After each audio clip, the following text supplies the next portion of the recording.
Hello, good morning students. How are you all? I hope you all are well and good.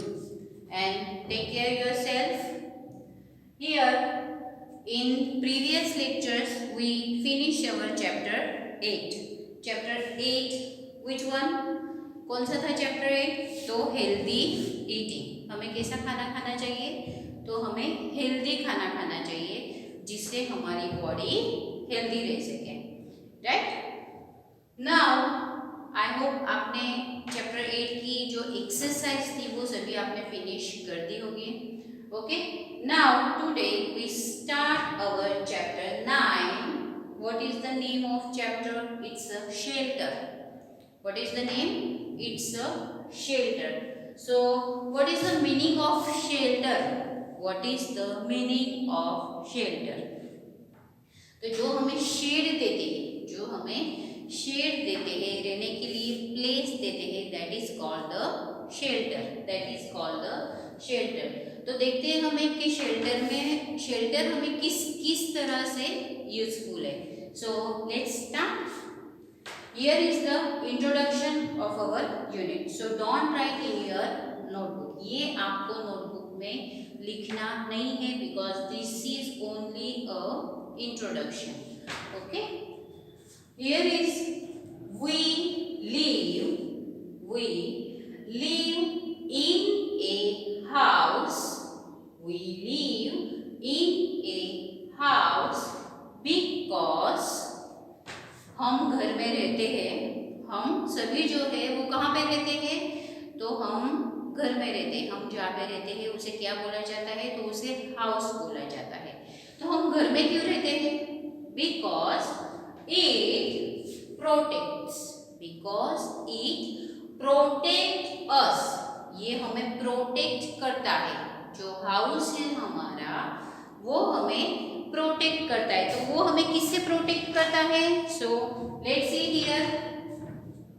Protect us from heat. From heat. Heat means गर्मी. Heat means गर्मी. तो वो हमें किससे protect करता है? तो वो हमें गर्मी से प्रोटेक्ट करता है.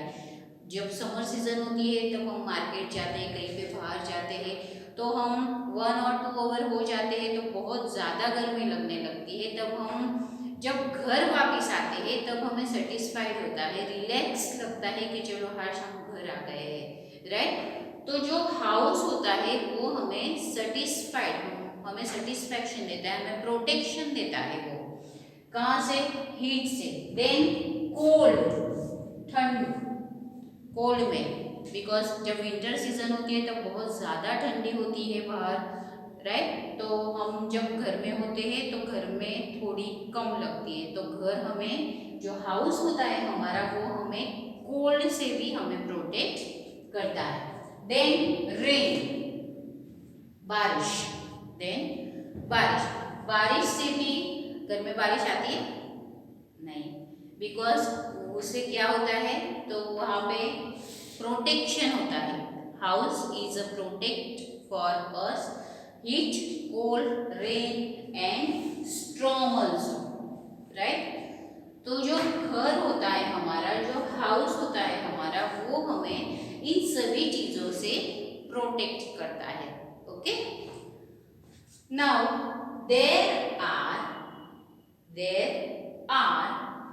many kinds of houses. There are many kinds of houses. बहुत सारी तरह के अलग अलग हाउसेस होते हैं. कोई हाउस बड़ा होता है, कोई हाउस छोटा होता है, कोई बिल्डिंग में होता है. इस तरह के डिफरेंट हाउसेस होते हैं. We have already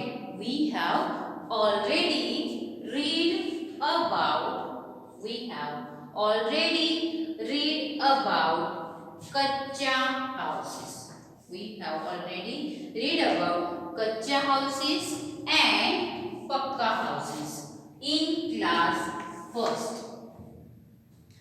right? याद है सबको कि आपने क्लास फर्स्ट में ये दोनों हाउसेस पढ़े थे, कच्चा हाउसेस एंड पक्का हाउसेस. Yes, very good. तो हमने क्लास फर्स्ट में कच्चा हाउसेस और पक्का हाउसेस पढ़ा था. Okay. So this is the pucca house. ये कौन सा हाउस है? तो ये पक्का हाउस है।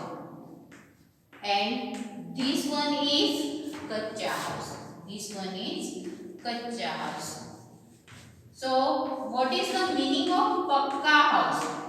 अभी बताओ मुझे, पक्का हाउस मीन्स कैसा हाउस होता है? हाउस तो हाउस ही होता है ना, हाउस तो हाउस ही होता है, लेकिन यहाँ पे पक्का और यहाँ पे कच्चा क्यों दिया है? So let's learn. This is the pucca house. ये हाउस कैसा है? तो ये हाउस पक्का हाउस है। And pucca house is the permanent house. Pucca house is the permanent house. Pucca house is a strong. Pucca house is very strong because it is made up of brick, cement, steel और iron और glass। पक्का houses किसे किसे बनाए हुए होते हैं? तो पक्का हाउसेस जो बनाते हैं उसमें ब्रिक यूज करते हैं, देन सीमेंट यूज करते हैं, देन ग्लास यूज करते हैं। कोई ये जो विंडोज होती है, डोर्स होते हैं, कोई ग्लास की लगाता है, तो कोई स्टील यूज करता है, कोई आयरन यूज करता है। तो इस तरह से ये पक्का हाउस लोग बनाते हैं। तो ये पक्का हाउस जो होता है वो सीमेंट की वजह से बहुत स्ट्रॉन्ग होता है, वो बहुत स्ट्रॉन्ग होता है। और ये हमें ज़्यादातर कहाँ पे देखने के लिए मिलते हैं?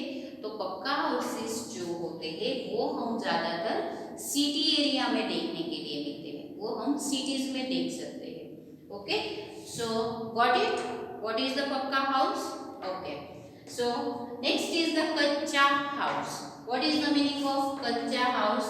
So आप देख सकते हो यहाँ पे कि यहाँ पे ये तो मैंने सिर्फ पिक्चर ड्रॉ किया है, लेकिन आप कच्चा हाउस देखोगे तो यहाँ पे ऐसे लीव्स रखे होंगे। लीव्स होती है, स्टिक्स होती है, स्ट्रॉ रखी हुई होती है, राइट। और ये जो पूरा एरिया बनाया हुआ होता है ये पूरा मड से बनाया हुआ होता है। किससे बनाया हुआ होता है? तो ये पूरा मिट्टी से बनाया हुआ होता है। सो that is called the kutcha house. Okay, ये मिट्टी से बनाया हुआ होता है, इसीलिए इसे क्या बोलते हैं? कच्चा हाउस। सो कच्चा house is not very strong.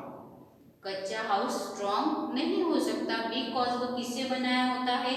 वो लीव से बनाया हुआ होता है और वो मड से बनाया हुआ होता है। और ये जो हाउस होते हैं कच्चा हाउसेस, तो कच्चा हाउसेस हम ज्यादातर कहाँ पे देखते हैं? तो कच्चा हाउसेस हम ज्यादातर विलेजों में देखते हैं। गांव में ज्यादातर ऐसे ही हाउस होते हैं, मिट्टी से बनाए हुए होते हैं। Okay, so do you understand what is the kutcha house and what is the pucca house? ये ऑलरेडी हमने स्टैंडर्ड फर्स्ट में पढ़ा था, लेकिन हमने फिर से एक बार रिमाइंड करके दिया है। So here is the next topic is our types of houses. Next topic is types of houses. अभी आप सोचोगे हाउस तो हाउस ही होते हैं, उसमें कौन से टाइप्स होते हैं? लेकिन यहाँ पे जो हमें हाउसेस पढ़ने हैं वो सभी अलग अलग तरह के हाउसेस है, सभी अलग अलग तरह के हाउसेस है। So let's learn. First is the bungalows. First is the bungalows. Bungalows अभी बहुत आप बाहर की साइड देखोगे तो बहुत ज़्यादा लोग अभी ये बंगलोज बनाते हैं, अपनी खुद की प्लेस लेते हैं और उस प्लेस में गार्डन, छोटा गार्डन बनाते हैं, किचन गार्डन होता है, पूरा गार्डन वाला एरिया होता है और उसे क्या बोलते हैं? बंगलोज बोलते हैं। Okay, then second type is the multi storeyed buildings. What is the second type? So it's a multi-storied building. Okay, multi-storied building means like a apartment, like a flats. Okay, ये पूरी building होती है, उसमें बहुत सारे houses होते हैं। Okay, so that is called the multi-storied buildings. Here is the third type. It's house with sloping roof. House with sloping roofs. House तो होते ही है वो, लेकिन उनमें स्लोपिंग रूफ्स होते हैं, उन्हें स्लोपिंग रूफ्स होते हैं। वो स्लोपिंग रूफ्स क्यों होते हैं ये मैं आपको एक्सप्लेन करूंगी जब हम डिटेल में ये सब हाउसेस पढ़ेंगे। ओके, यहाँ पे सिर्फ हम टाइप्स देख रहे हैं कि कितने टाइप्स के हाउस है, फिर हम ये सभी टाइप्स को हम डिटेल्स में पढ़ेंगे। Okay, so here is the sloping roof. Next type is the house boats. House boats, सभी सोचेंगे कि बोट तो होती है, बोट तो हम पानी में जाते हैं, पानी में जब हम नदी में जाते हैं, कहीं तालाब में जाते हैं, तो बोट्स में हम बोट राइडिंग करते हैं ना। तो लेकिन उसमें लोग रहते भी हैं, so that is called the house boat. House boat. Okay, next is the types of house. It's an igloo. It's an igloo. ये इग्लू जो होता है हाउस, ये किससे बनाया हुआ होता है? यस, वेरी गुड, ये आइस से बनाया हुआ होता है। ये आइस से बनाया हुआ होता है। आइस मीन्स बर्फ। यस, ये जो हाउस होता है ये बर्फ से बनाया हुआ होता है। And next type is the स्टिल्ट house. Next type is the स्टिल्ट हाउस। स्टिल्ट हाउस मीन्स घर थोड़ा ऐसे ऊपर की साइड पे होता है और नीचे वहाँ पे वुडन का सपोर्ट होता है उसे, कि कभी बहुत ज़्यादा पानी की बाढ़ आ जाने की वजह से वो लोग ऊपर कंफर्टेबली रह सके, इसीलिए उन्हें स्टिल्ट हाउस बोलते हैं। Right, and last is the tent house. Last is the tent house. ये टेंट हाउस कैसा होता है? जब चाहा खोल दिया, जब चाहा बना दिया। ओके, जो आप उसे कहीं पे भी ले जा सकते हो, कहीं पे भी उसे बना सकते हो, that is called the tent house. Okay, so here is the 7 types of houses. How many? Here is the 7 types of houses. Okay, in detail we learn more about the types of houses in next videos. Okay, लेकिन ये जो houses के pictures है, like bungalows है, multi storeyed buildings है, house with sloping roof है, then house boats है, igloos है, स्टिल्ट हाउस है, टेंट हाउस है, ये सभी पिक्चर्स आपके टेक्स्ट बुक में ऑलरेडी दिए गए हैं। ओके, तो जब भी आप वीडियो देखते हो तो अपनी टेक्स्ट बुक साथ में लेके बैठना है। ओके, ताकि आपको पिक्चर समझ में आए और उसका जो डिटेल्स होता है, उसकी जो डिटेल्स मैं नेक्स्ट वीडियो में पढ़ाऊंगी वो आपको समझनी है। Okay, thank you and have a nice day.